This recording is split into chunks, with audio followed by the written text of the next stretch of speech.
Hello and welcome to what would have been the first day of the final of the Betfred World Snooker Championship. Over the last 16 days, we've loved bringing you this content and these exclusive interviews with all the former world champions.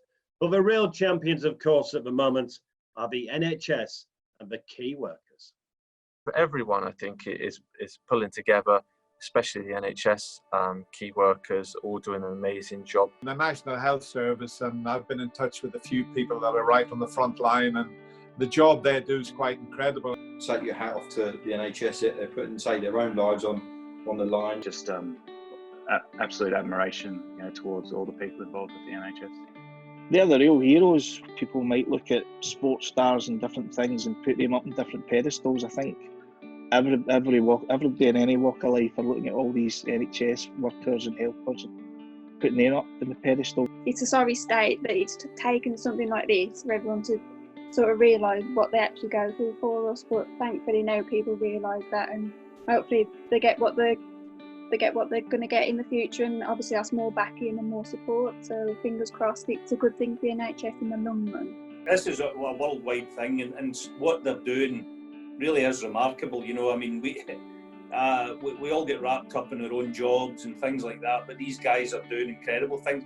What they're doing at the moment is a fantastic job. You know, the workers there putting themselves on the line every single day, putting themselves at risk every single day, knowing they can catch this and potentially even die themselves. So to actually go out and do that and be fighting for it is amazing for it. And it's very, very scary. But, they talk about heroes in life, and people may have sporting heroes or whatever. But these are real heroes, for people like that who love their job. They go in and they put themselves in danger, and they know the risks that they're taking.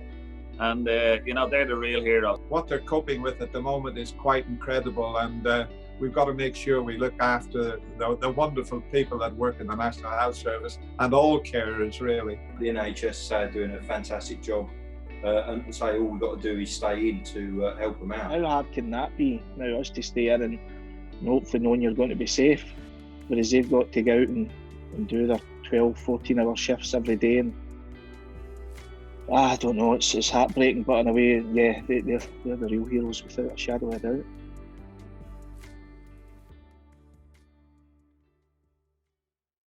Tonight on our Facebook and YouTube channels, we have another exclusive. Tonight it's the 2005 World Champion Shaun Murphy, who reveals he nearly packed the game in before his World Championship win. I'd played at the Crucible twice before that, in 2002 and 2003. I got pumped by Stephen Hendry on my debut 10-4, and then I lost on the black ball in a deciding frame to Ken Doherty the following year, 10-9. Didn't qualify in 04, so when I did qualify in 05, I was just like, wouldn't it be nice just to win a match at the Crucible? Forget winning the tournament, let's just try and win a match. But there was a backstory to it, in as much as I'd had such a bad season, and it cost me and my family so much, this snooker journey, from being an 8-9-year-old boy, that I'd just reached the end of my tether with snooker, and I'd actually given up.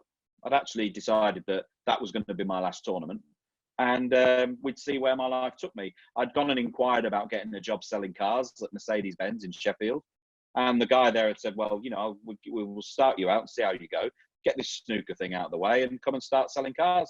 So yeah. After winning the World Championship, did you go back and go to the garage then, did you? I did. I bought my car from them. As a child, my dad in my early years had worked for Mercedes-Benz, and so I had 3 goals for myself. As a 10-year-old boy, I set 3 challenges.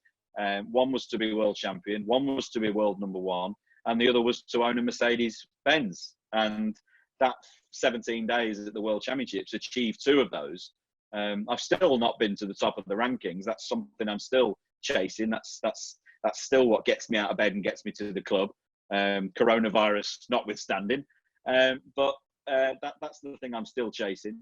But after the World Championships, I went back in, and of course the guy that managed the dealership that obviously knew all about it. It was all over the press. They're in the area, and I lived in Sheffield at the time. It was a big deal, and I went in and instead of selling a car, bought a car. Brilliant. That ticked off goal number 2. Do you think you'd have been any good at selling cars? No. Absolutely not. You know, I'd be the worst salesman ever. If someone would come in, I'd say, do you want to buy the car? No. Great. See you later. You know, I wouldn't be any good at it at all. That's it. I'll be back tomorrow. Stay in and stay safe.